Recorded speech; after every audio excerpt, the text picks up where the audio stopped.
Aujourd'hui, on se retrouve pour... c'est pas vraiment un vlog, c'est pas vraiment une vidéo comme d'habitude, je sais pas trop ce que c'est. Bref, ma bibliothèque est dans un bazar sans nom, il y a des piles partout, j'ai des piles par terre dans ma chambre de livres, enfin c'est une catastrophe. Donc aujourd'hui, je vous propose de m'accompagner dans le rangement de ma bibliothèque. Je vais commencer par vous faire un petit tour de comment elle est actuellement, etc. Et puis ensuite, eh ben on va ranger tout ça. Éventuellement, je vais retirer des choses aussi. C'est pas impossible que je fasse un unhaul en même temps. Et puis, bah, je vous emmène avec moi dans cette grande aventure qui est le rangement de ma bibliothèque. Alors du coup, ma chambre n'est pas assez grande pour que je vous fasse vraiment une vue de plein pied. Enfin, non, en entier, quoi. Et donc, je vais vous faire étagère par étagère en vous montrant à peu près ce qu'il y a à chaque fois. Et c'est vraiment n'importe quoi. Alors... Tout en haut, ce sont mes livres en VO, en paperback. J'ai fait une espèce de petite étagère arc-en-ciel que j'aime bien. Mais là, il manque des livres à l'intérieur. Enfin, il faut que je réarrange tout ça. Ensuite, juste en dessous, il y a un peu de tout ici. Il y a mes paperbacks en anglais, mais les petits formats. Sachant que je les ai pas tous. Il y en a une grande partie qui est restée chez mes parents. Notamment tous ceux de la collection Penguin comme ça. J'en ai toute une petite étagère. Ensuite, à côté, il y a mes hardbacks en anglais, parce qu'ils sont beaux et parce que ça allait pas avec l'étagère du dessus. Derrière ma magnifique peluche, il y a mes Anne de Green Gables, mais là il en manque. Ensuite, j'ai commencé à mettre des mangas, sauf que j'en ai acheté depuis. Je sais pas comment je vais les rentrer, mais voilà, donc des mangas. Et ensuite, j'ai un petit passe-miroir. Mais je pense que ceux-là, je vais les redresser parce que sinon ça rentre pas en fait. Et big up à ma carte étudiante qui est restée juste ici. Ensuite, l'étagère du dessous. Alors là, j'ai bande dessinée. J'ai aussi un livre de Benjamin Lacombe. J'ai L'Or Olympus, un livre en anglais. Ça, faut que je le range. J'ai ça qui est hyper beau, c'est à mon grand-père, mais ça prend vachement de place. Donc je sais pas trop si je vais le laisser là. Et ensuite, on part sur de la jeunesse et le coffret Freren qui range n'importe comment. Sachant que tout ça, c'est le jeunesse, jeune adulte, tout ça. Et, euh, et ça prend vachement de place. Mais comment je fais une organisation en arc-en-ciel comme pour mes romans en VO. Sauf que là, c'est sur plusieurs étagères. Ensuite, quatrième étagère, on a la suite de mes romans jeunesse ado, toujours en arc-en-ciel. On a un petit séparateur avec des carnets. Et ensuite, on a une grosse pile. Et derrière la grosse pile, il y a mes romans adultes qui sont rangés un peu n'importe comment. J'avais commencé en espèce de... On voit rien, d'arc-en-ciel, mais en fait, ça rend pas bien du tout. Et puis de toute façon, ensuite, c'est n'importe quoi. Donc, cinquième étagère de ma bibliothèque. Là, j'ai été obligée de mettre en fait en pile comme ça, parce que sinon, ça ne rentre pas. Donc ici, j'ai principalement de l'imaginaire. Ensuite, là, j'ai quelques trucs parce qu'ils étaient tous en blanc, donc je les ai mis là. Là, j'ai tous ceux qui étaient un peu colorés. Et puis là, j'ai tous mes Cozy Mystery. Et devant, j'ai Appa. Et j'ai une pile de mangas à ranger, un autre bouquin à ranger. Enfin, plein de trucs à ranger, quoi. Et l'étagère du bas, c'est encore pire. Derrière, il y avait des romans, plein de romans. Il y a Troll, mais en fait, Troll, ce qui m'embête, c'est qu'il ne rentre que sur cette étagère-là. Donc c'est un peu compliqué. Et puis là, j'ai plein de trucs à ranger, enfin voilà. Du coup, on va commencer le rangement de la bibliothèque, étagère par étagère, et puis je vais vous montrer tout ça.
Ça y est, c'est bon.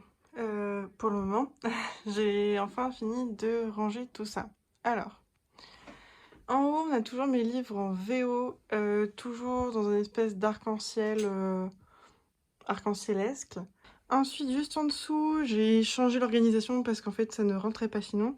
Donc ici, il y a mes hardbacks, hop, j'appelle ça, il y a mes hardbacks en VO, qui ensuite passent à mes Anne de Green Gables.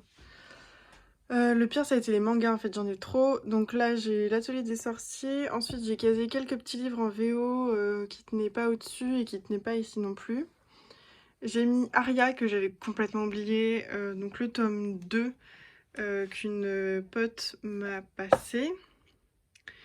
Ensuite, ici, il y a La petite faiseuse de livres, le tome 1, José le tigre et les poissons, Alpi, Frierun, et comme le tome 5, j'ai le coffret collector, bon bah je l'ai mis devant, c'est pas mal. Et derrière, alors ça m'embête un peu que ce soit vraiment derrière, mais bon, j'ai pas trop de place, et j'ai la passe miroir. Ensuite, juste en dessous, donc j'ai mes bandes dessinées, mes graphiques. J'ai rajouté Persuasion, c'est pas vraiment un graphique ni une bande dessinée, mais ça allait bien que le reste et je voyais pas vraiment où le mettre sinon. Ensuite, j'ai tous mes... Enfin, une partie de mes jeunesses.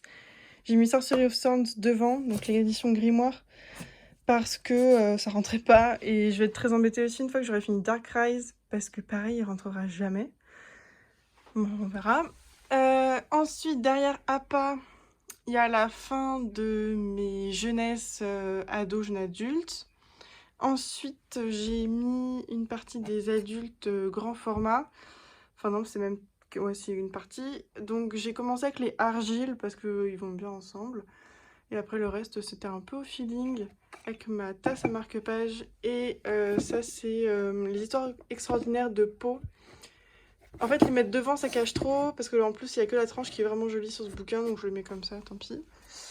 En dessous, j'ai toujours mes poches en pile. J'en ai rajouté quelques-uns. Ici, il y a quelques livres qui étaient au départ sur l'étagère tout en bas. Donc voilà, et puis toujours mes Cozy Mystery avec Jane Eyre en haut parce que j'en ai trop de Jane Eyre et je savais pas où mettre celui-là. Et puis un autre Jane Eyre juste devant. L'étagère tout en bas, alors j'ai mis ma peluche que j'aime bien. En fait j'aime bien parce qu'elle tient debout, elle est très pratique. Mais le problème c'est qu'elle prend trop de place donc elle cache complètement ce qu'il y a derrière. Derrière elle c'est des vieux j'ai lu que je lirai peut-être pas mais voilà. Et puis Cyrano que j'aime énormément évidemment. Mais comme vous le voyez, c'est un très vieil exemplaire, les pages elles s'en vont. Donc je vais m'acheter un nouvel exemplaire un peu plus joli que je mettrai davantage en valeur. Ensuite, il y a ces deux livres-là, je sais pas encore si je les garde ou pas. Toujours Trolls parce qu'ils ne rentrent toujours pas sur notre étagère et j'ai pas envie de démonter aujourd'hui ma bibliothèque. Le Zola pour faire joli, celui-là pour faire joli, un bouquin d'anglais. Et voilà. Donc dans l'ensemble, je suis assez contente quand même du rendu. Notamment ces premières étagères-là, je les trouve vraiment cool, les trois là. Après, ça se dégrade, mais au-dessus, c'est vraiment chouette. Ce qui m'embête, c'est que du coup, j'ai dû retirer mon super nécessaire. Mais en fait, il rentrait nulle part et si je le mets devant, ça sert à rien, ça bloque. Donc tant pis. Du coup, je vais vous faire un petit récap de ce que j'ai retiré de ma bibliothèque. Ça comptabilise aussi ce que j'avais retiré la dernière fois avant de ranger en fait ma bibliothèque. Donc il y en a en plusieurs parties. Déjà il y a ce que je vais rendre à mes amis, donc les livres qu'on m'a prêtés et que je ne lirai pas ou pas dans l'immédiat et du coup autant que je les rende et que je les récupère une autre fois. Voilà. Ensuite il y a deux livres que je vais donner slash vendre, enfin sûrement donner. Celui-là c'est parce qu'en fait on me l'a offert alors que je l'avais déjà. Et celui-là c'est un service presse que j'avais récupéré à la librairie où je travaillais. Mais ensuite, on m'a offert la version en anglais, donc ça sert à rien que je garde la version en français. Ensuite, il y a les livres que je vais donner, que je n'ai pas lus et que je ne compte pas vraiment lire, donc ça sert à rien que je les garde. Donc ça, c'est un SP que j'ai récupéré en librairie. Ça aussi, mon copain l'a lu, il a moyennement kiffé. Donc bon, bof. Ça, en fait, j'ai toute une collection de Stephen King dans cette collection-là, chez mes parents. Et en fait, j'ai pas envie de lire du Stephen King. J'en ai lu 2, ça m'a énervé, donc je pense que je vais tous les, tous les bazarder. Ça aussi, c'est un service presse que j'ai récupéré, que je lirai sûrement pas. En plus, ça a l'air triste, j'ai pas envie. Ça, bah, c'est du King en anglais et j'ai pas envie de lire. Roméo et Juliette, parce que de toute façon je lirai pas, et puis l'édition en plus elle est moche. Ça, je l'ai trouvé en boîte à livres, et en fait tout le monde me dit que c'est nul. Enfin, pas nul, mais que ça vaut pas vraiment le coup, donc bon, ben voilà. Et puis ça, je l'avais acheté pour les cours. Finalement, on l'a jamais étudié en cours, donc bon. Bah, comme moi, je compte pas le lire pour moi-même, je vois pas vraiment l'intérêt de le garder. Et puis pour finir, il y a les livres que j'ai lus et que je n'ai pas aimés et que du coup je ne vais pas garder. On commence le bal avec Anatomie de Dana Schwartz. En plus, franchement, ça m'embête parce qu'il est super beau, quoi. La couverture, il est génial. Le dos, il est super cool et tout. En plus, j'avais post-ité. Mais franchement, je le relirai pas, je le prêterai à personne et je vais même pas le conseiller parce que j'ai pas aimé. Donc, bon, ça sera pas grand chose que je le garde. Après, Un printemps que j'avais récupéré, pareil, service presse en librairie.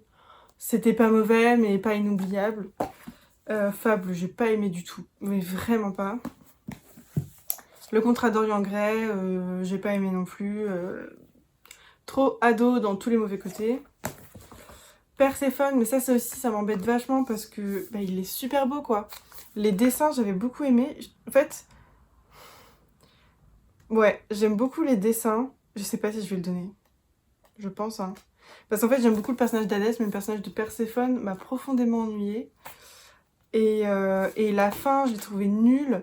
En fait, l'histoire d'amour était cool au début, et puis après, voilà. Il est beau. Je suis embêtée. After Obsession. Bon, ça, voilà, je l'avais lu. C'était un truc que j'avais trouvé en boîte à livres.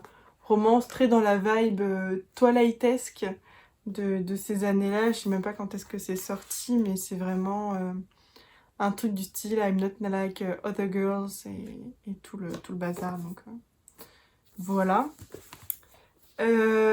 Octavia, le tribut des dieux. Donc ça, c'est pareil, un SP que j'ai récupéré en librairie. Et bon, ben, j'ai pas aimé, quoi.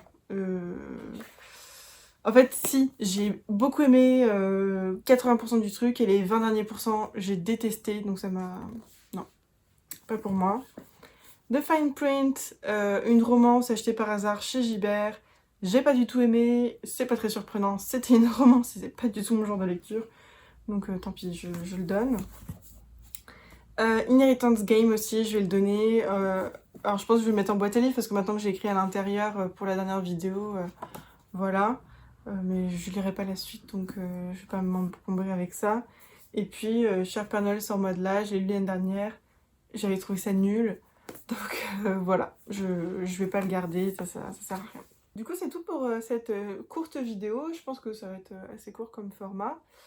Mais je voulais vous emmener avec moi justement pour faire ça, ranger cette bibliothèque. En vrai, elle rend bien. En vrai, elle rend très bien, je trouve. Je vous ferai un petit plan à la fin de comment elle est belle, mais je la trouve vraiment pas mal. Donc voilà, c'est tout pour cette semaine. Donc je vous dis à la semaine prochaine pour une nouvelle vidéo sur la chaîne. J'espère que celle-ci vous a plu. N'hésitez pas à vous abonner, tout ça, aller me voir sur Instagram, bref, vous connaissez. Et puis en attendant la semaine prochaine, eh ben, je vous souhaite une belle semaine et surtout de belles lectures.